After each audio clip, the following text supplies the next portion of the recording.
Transfer application form அப்படிங்கிற ஹெட்டிங்க்கு கீழே இருக்கக்கூடிய கலந்தாய்வு அப்படிங்கிற டவுன் ஏரோவை கிளிக் பண்ணிவிட்டு நீங்கள் எந்த கவுன்சிலிங்க்கு விண்ணப்பித்திருக்கிறீர்களோ அந்த ஆப்ஷனை செலக்ட் பண்ணுங்கள். நீங்கள் செலக்ட் பண்ணினதுமே ஆல்ரெடி உங்களுடைய விவரங்களை சப்மிட் கொடுத்துருந்தா டாப்லேயே பிரிண்ட் அப்படின்னு ஒரு ஆப்ஷன் வரும், அதை கிளிக் பண்ணுங்கள்.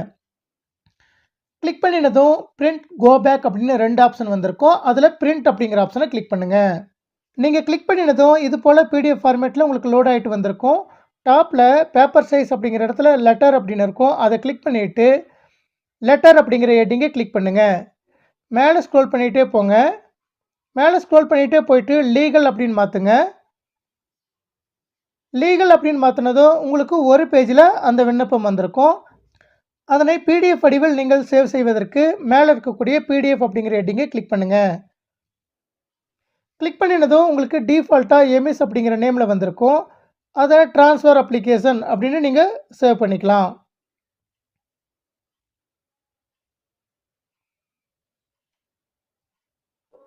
சேவ் பண்ணினதும் உங்களுடைய மொபைலில் பிடிஎஃப் வடிவில் சேவ் ஆகிட்டு வந்திருக்கும். அதை டவுன்லோடில் போயிட்டு நீங்கள் ஷேர் செய்து பிரிண்ட் அவுட் எடுத்துக்கொள்ளலாம்.